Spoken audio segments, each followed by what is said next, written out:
Ito po siguro ang magiging contribution ko sa inyo. Nasabihin po sa inyo kung ano talaga ang estado ng ating criminal minds. Next to interpolate is Senator Francis Kiko Pangilinan, and that he be recognized. The main author of the Juvenile Delinquency Act, Senator Pangilinan. Yes. Ginoong Pangulo, bago po umpisa si Senator Kiko, gusto ko lamang po siyang batiin at siya na po ang chairman ng Constitutional Amendments and Revision. At maraming salamat din sa dating chairman ng Constitutional Amendments Committee. Magandang araw sa kanila lahat. Kung maaari po bang magtanong ng ilang mga katanungan sa ating nagbigay ng kanyang privilege? Opo. Unang-una, nagpapasalamat tayo na ito'y naisiwalat ng ating kasamahan sa Senado, yung usapin ng Juvenile Justice Welfare Law of 2006 and amended noong 2013. Una sa lahat, tayo ay nakikiisa sa kanya sa usapin ng pangangailangan ng hustisya, lalo na sa mga naging biktima ng mga krimen o kaya mga kilos ng mga kabataang nasasangkot o minor de edad na nasasangkot sa criminal activities. Tama lang na dapat ang mga nagkasala ay nananagot. At marahil ay maraming kinakailangan ding liwanagin o linawin sa usapin nung ano nga ba ang tunay na mga probisyon o tunay na mga posibleng mga pag-implementa ng batas at ikumpara ito dun sa mga hindi tama o kaya disinformation. Unang-una sa lahat, hindi po tama at hindi ito naaayon sa batas na walang pananagutan ang kabataan na nagkakasala. Number 1. Number 2, hindi rin tama na ang nagkasala sa batas na menor de edad ay dapat pakawalan. Number 3, hindi rin tama na kapag ikaw ay below 15 at up to 9 years old at ikaw ay nagkasala, ay dapat kang pakawalan. Maliwanag, noong 2006 na ipasa yung batas, nakita ang ilang mga naging problema sa implementasyon ng batas. Kaya noong 2013, ito ay inamendahan under the chairmanship then of now Senate President Chis Escudero. He was the chairperson of the Senate Committee on Justice. Ngayon, siguro isang tanong, ang unang tanong, maaari bang masabi na oo, may kakulangan ng batas, ngunit mas marami ang kakulangan sa implementasyon kaysa sa batas mismo? Una po, linawin ko po sa ating kaibigan, Senator Kiko Pangilinan, wala po akong sinabi na kulang ang batas. Ang sabi ko po ay napakaganda ng batas na ito. Hindi lang po siya napapanahon ngayon. Sa pangalawang tanong po, totoo po yan, sa maiksing panahon ko po dito sa Senado, napakadami pong magagandang batas. Sobrang gagandang batas, hindi po talaga na-implement. Hindi lang po sa usapin na ito. Usapin lang ng agrikultura, number 1 na yun. Public information, number 2 na yun. Pero ito pong tanong nyo po, totoo po yan. Implementasyon ang kulang. Pero alam nyo naman po sa buhay ng... Ito lang po, opinion ko lang po ito, no? Dahil ako po ay hindi ko naman po itinatago na tayo po'y galing dyan sa ganyang klaseng buhay. Yung mga ganito po kasi Alam nyo, minsan, iisipin natin ang mga kriminal bobo, kriminal tanga, kriminal walang isip. Gusto ko pong sabihin sa inyo, nagkakamali po tayo. Yan ho ang mga pinaka may brilliant mind, ano? Kung gusto nilang gumawa ng krimen at gusto nilang gamitin po talaga yung mga bata, talaga pong magagamit po nila. Kaya ulitin ko po, Senator Kiko, wala po akong nakitang hindi maganda sa batas po ninyo. Ako po'y naniniwala dito sa batas po ninyo. Kaya lang po, kailangan po natin mag-adjust po sa panahon po ngayon.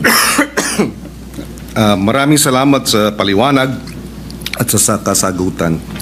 Kanina nabanggit nung in-interview na kabataan na kaya nila ginawa yung batas, yung kriminalidad.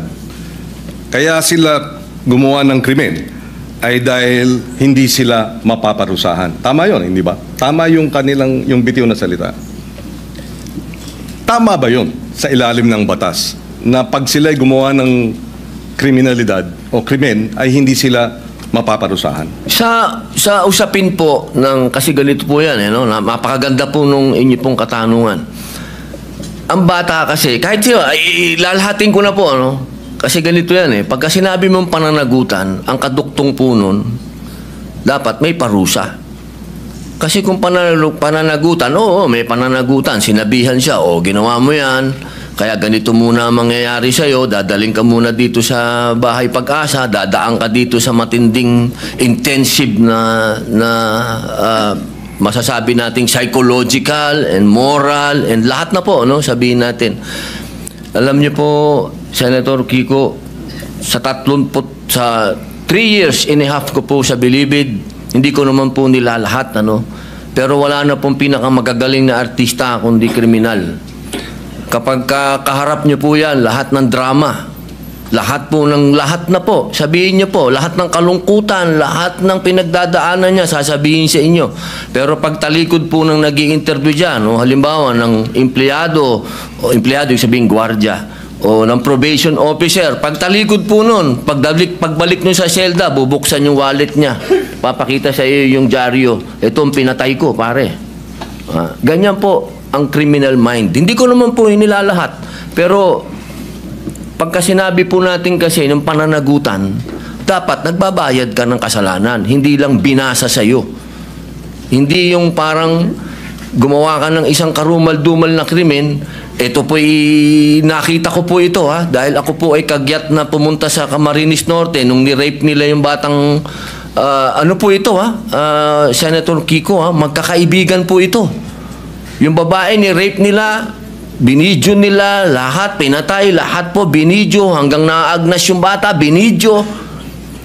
Pagdating po nung kasama po ako doon nung dinala po doon sa Bahay Pag-asa, ang sabi nung bata, hahantingin ko kayo. Sabi doon sa mga, papatayin ko kayo. Sabi doon sa mga pulis. Ilang taon yung batang yun? 13 po.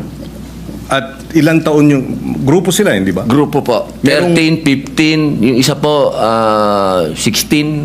Yung bata pong ni-rape nila, 13 din. Yes. Okay. Kaya ako tinatanong yun dahil yung bitiw na salita ng bata dito sa video na sinasabing ginawa namin ng krimen dahil alam namin hindi kami mapaparusahan ay maling impormasyon. Hindi tama na hindi sila mapaparusahan. At yung mga edad 16, 15, oo, menor de edad, pero maliwanag sa batas na maaari silang litisin bilang mga nasa hustong gulang na kapag napatunayan na meron silang discernment. At ang katunayan niyan, yung magwad killings, dahil sila ay menor de edad nung naganap, pero sila ay 16 at 17, sila ay nilitis bilang mga nasa hustong gulang at sila ay nakakulong ngayon. In other words, hindi tama yung sinasabi na dahil menor de edad, hindi pwedeng parusahan. Dahil yung dalawang involved sa magwad killings, pinarusahan. Nakakulong ngayon. Yun ang puntong isa. Ayaw nating mangyari ang mga ito.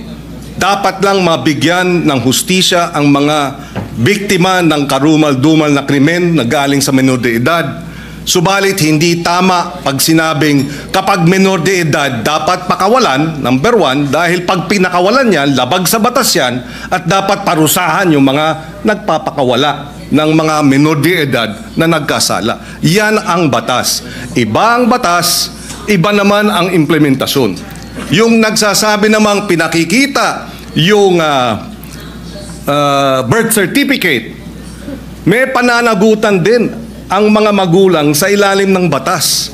At yung mga nagsasabing ginagamit ng mga bata, may pananagutan din sa nasabing batas. In fact, ang parusa dun sa mga gumagamit ay yung maximum na maaaring maging parusa dun sa krimen na isinagawa ng mga bata at ginamit ng mga sindikato. Ito'y madaling sabihin, parusahan yung bata, ginagamit ng mga sindikato. Bakit hindi habulin yung mga sindikato? Kasi mas madaling parusahan yung bata. Mahirap parusahan yung mga sindikato. Dahil yun makapangyarihan. Yung bata, vulnerable. Ginamit na ng mga sindikato, exploited na, biktima na, dahil ginagamit at kinakasangkapan at mabibiktima ulit ng Estado dahil kailangan silang parusahan at ikulong. Kaya kinakailangan marahil ay balansehin natin. Sa usapin ng unang-una, yun nga ba talaga ang sinasabi ng batas? Allow me to read some of the provisions.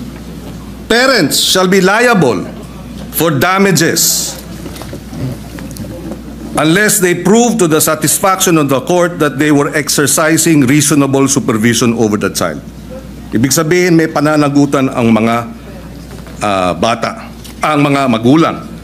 Meron ding maliwanag na usapin. Pananagutan ng mga gumagamit sa bata, Section 20C.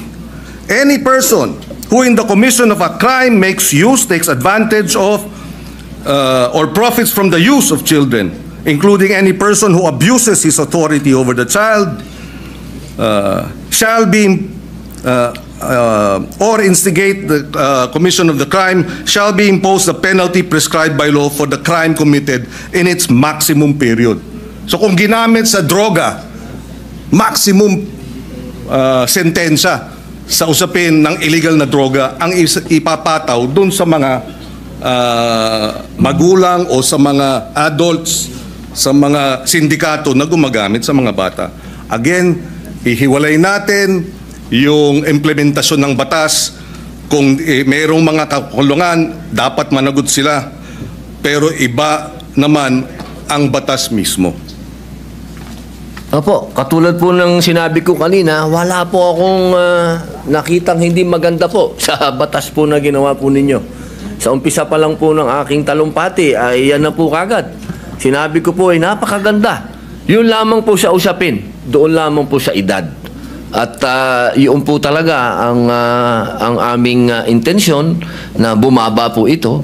Dahil sa nakita naman po natin, talagang yung mga nakakagawa po ng krimen ngayon ay nasa ganung edad na po. Huwag niyo pong isipin na ang aking amenda ay para guluhin o sirain ang honor ng batas po na yan. Hindi po. Ako po ay isang ayon dyan. Yung lamang pong provision na yun. Kailangan lang naman po talaga nating pag-aralang mabuti dahil sa ngayon po talaga aming ginagalang at mahal na Senador Kiko Pangilinan, iba po kasi ang pinanggagalingan natin. Kayo po ay magaling na abogado, kayo po ay nasa, medyo ironic lang kasi kayo ang nasa posisyon ng akusado, ako naman ang nasa posisyon ng biktima. Pero iisa lang po yung ating mithiin, proteksyon na ng mga bata. Bata. Opo. Pero yung mga nakagawa po ng mga heinous crime, hindi ko po talaga matatanggap na tatawagin nating mga bata itong mga ito. Tama po yan. At kaya nga nakalagay din sa batas, kung sila ay kumilos at magkaroon ng discernment at kumilos na parang mga tulad ng mga nasa hustong gulang na, from 15 18 to 15 dapat litisin bilang mga nasa hustong gulang na. At yung 15 and below naman, pagka serious offenses, pwede silang mandatory confinement for a period not less than 1 year. Ibig sabihin, sila ay involuntarily confined for a period of not less than 1 year. So hindi tama pag nagkasala ng rape, ng homicide, ang mga minor de edad na ang edad ay 15 and below, sinasabi ng batas, mandatory confinement of not less than 1 year. Pwedeng maging 2 years, pwedeng maging 3 years, depende sa magiging pasya ng hukom. Pero hindi tama na sabihin, pagka 15, 14, 13, 12, nag-rape, dapat pakawalan. Labag sa batas yun. Ngayon, nais ko rin ipaliwanag at ilagay sa records po natin, narito si Senator Sherwin Gatchalian. Nung siya ay mayor, full implementation ng Juvenile Justice Welfare Law ang kanyang inimplementa. At naalala ko na 70%, if I remember right, nung mga nabigyan ng pangalawang pagkakataon dahil nagkasala na diversion program ay nanumbalik sa normal na buhay at nagkaroon na ng maayos na pamumuhay. In other words, nais din natin malaman pagdating sa committee hearing, dito sa batas na ito, ilan ang mga nakinabang at nagkaroon ng pangalawang pagkakataon at nagbago ng buhay. Dahil yun naman ang kabila nung sinasabing benepisyo at kahalagahan ng batas na ito. Dahil kung wala ang batas na ito, lahat ng mga nagkasala, diretso sa kulungan, kahit 9 years old, at isasama sa mga hardened criminals. Pero dahil sa batas na ito, hindi na hinahalo sa hardened criminals, sila ay inilagay sa isang diversion program. And Senator Win Gatchalian, in fact, I remember during the debates in his first term, was supportive of adding budgetary support for the full implementation of this law. Kaya we welcome this opportunity to debate this dahil dalawa ang punto rito.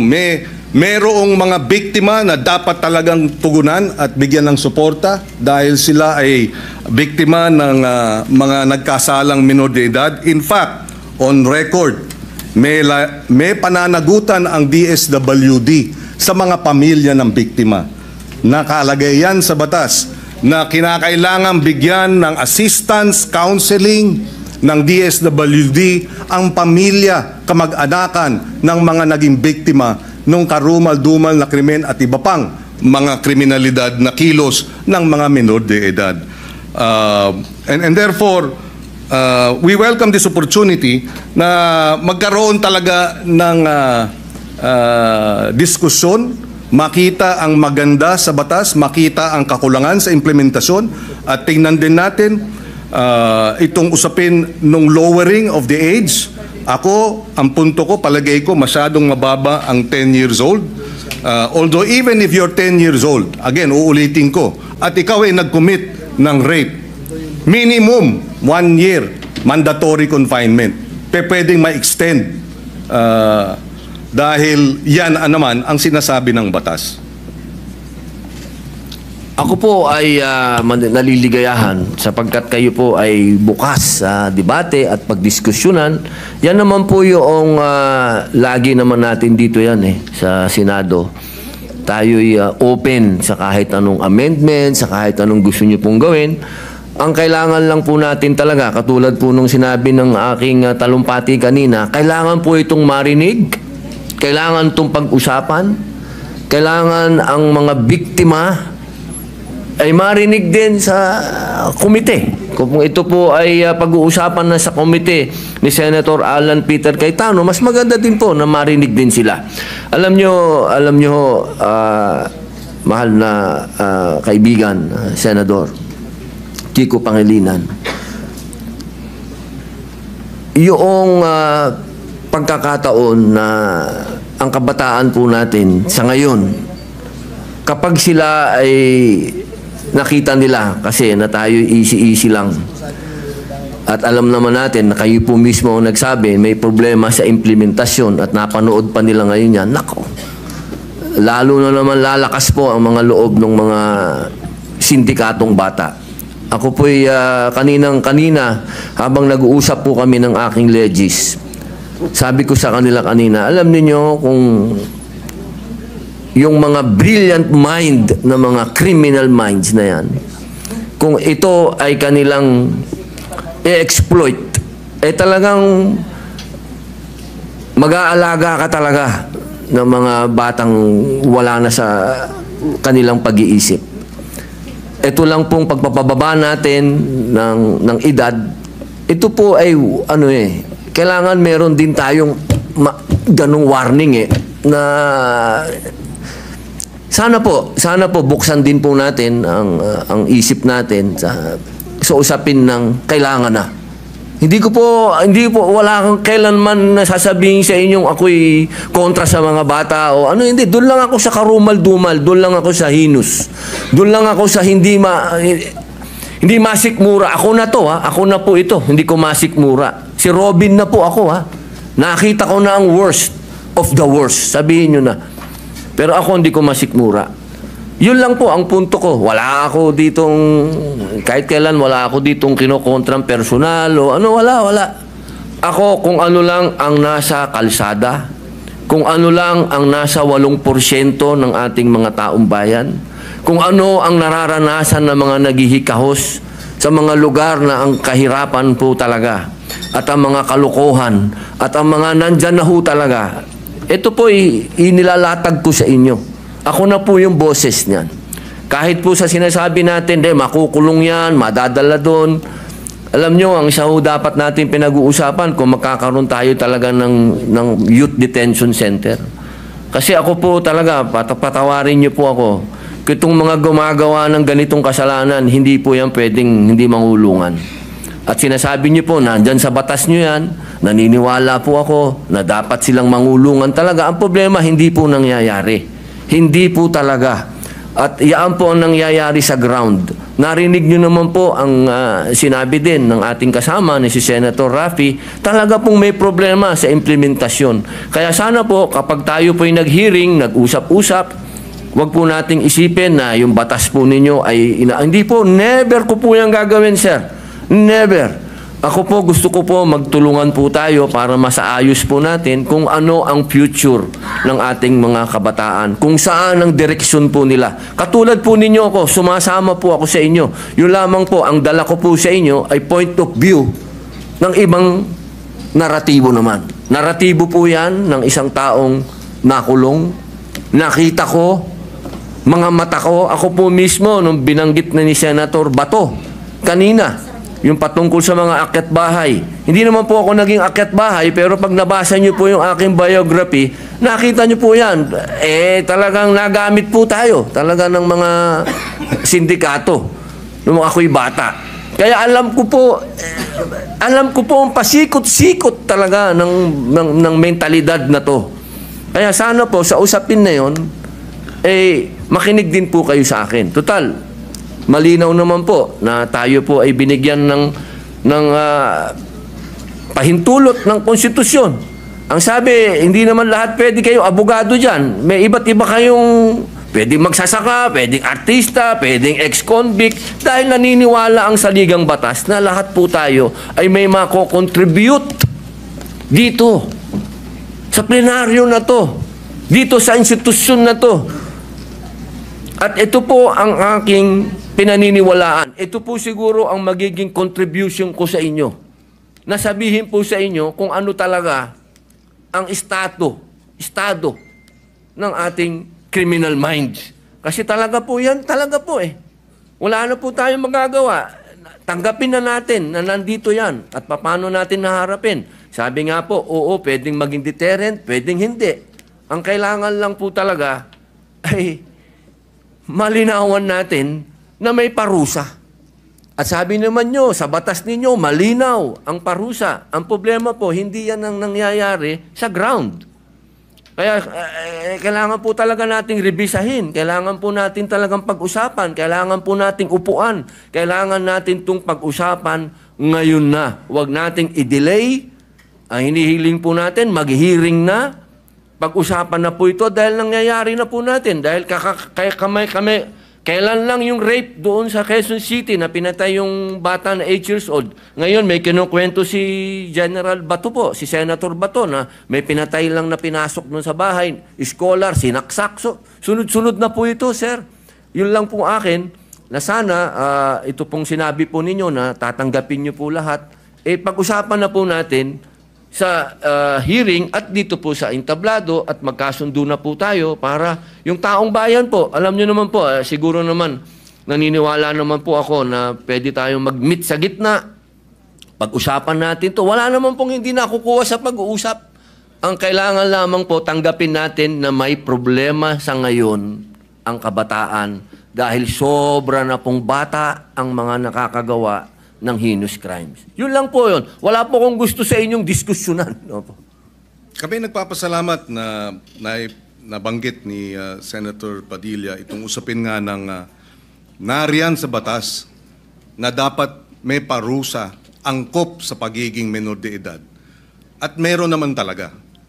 Pwede talagang manatiling confined involuntarily, mandatory confinement for many years. 2-3 years pwede yan kung ikaw nagkasala bilang menor de edad.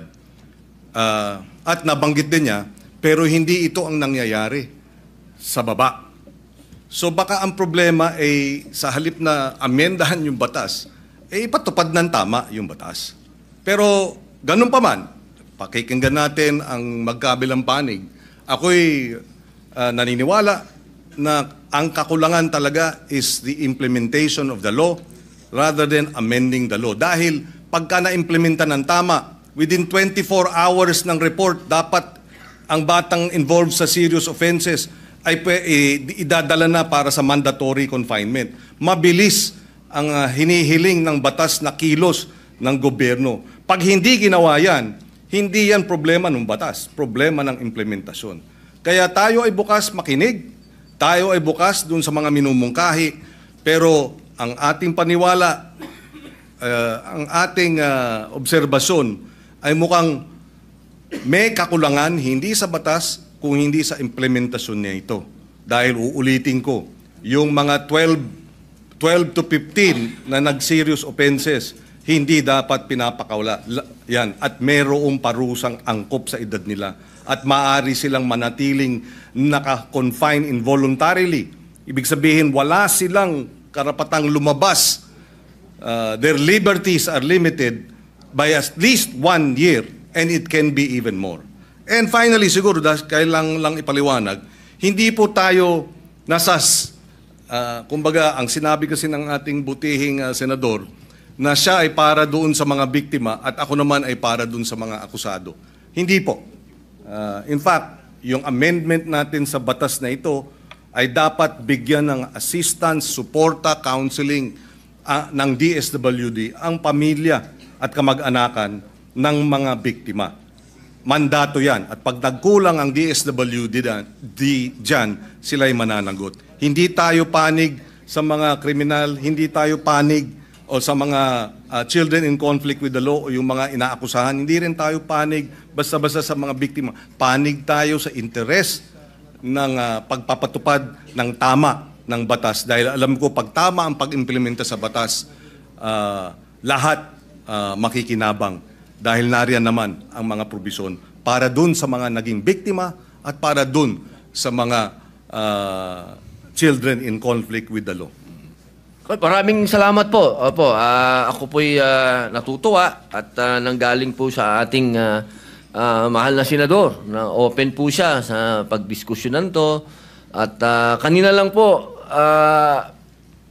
nabanggit niyo po kanina, parang open na kayo mag-amenda tapos binawin niyo. Doon lang po ako naguluhan. Pero sana po, pag-usapan na lang po natin. Maraming salamat po sa inyo. Thank you, Senator Pangilinan.